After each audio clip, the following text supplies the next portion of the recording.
Hello guys and welcome back to my channel. Today in this video I'm going to check the RunCam Split Mini FPV HD camera. In this video I'm going to go through its features, compare it side by side with the RunCam Split 2, and in the end of this video I'm going to take both cameras outdoors and compare their video side by side.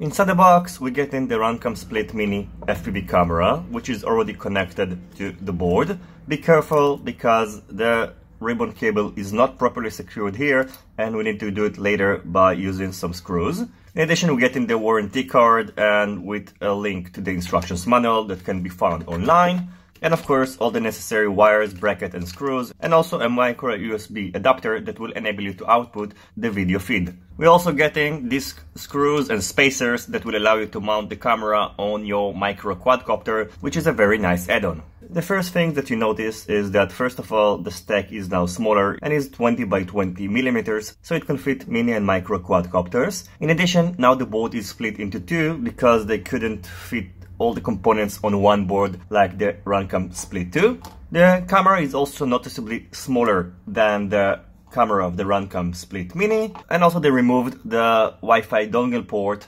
so we don't have this port as you had on the RunCam Split 2. So the configuration of the RunCam Split Mini is done through its buttons. So moving into Osd Mode will enable you to configure all the settings of this camera.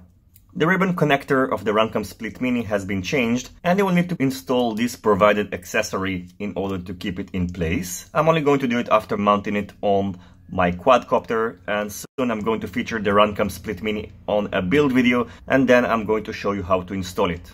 Unlike the RunCam Split 2, you're not getting an extra ribbon cable, so be careful when playing with it because this connector is very fragile and you don't want to bend anything and you don't want to ruin it.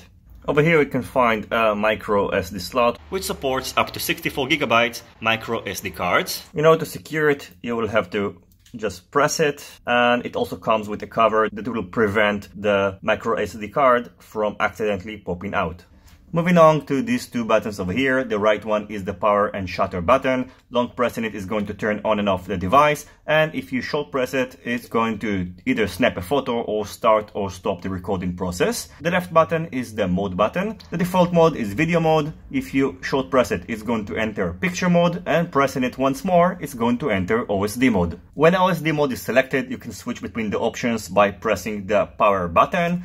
If you want to change the option, short press the mode button, and if you want to exit the settings menu, just long press the mode button. Powering the RunCam Split Mini through the USB port only supports 5 volts, but if you're using these pads over here, you can use between 5 to 17 volts, so you can connect it to up to 4S battery directly to this pads over here. So this pad is the VCC Plus, then the ground, video, and RX and TX pads that will enable you to connect it to your flight controller, and the only supported features right now are to change the mode and to control the shutter button, which enable you to snap a photo and of course to start and stop the video recording.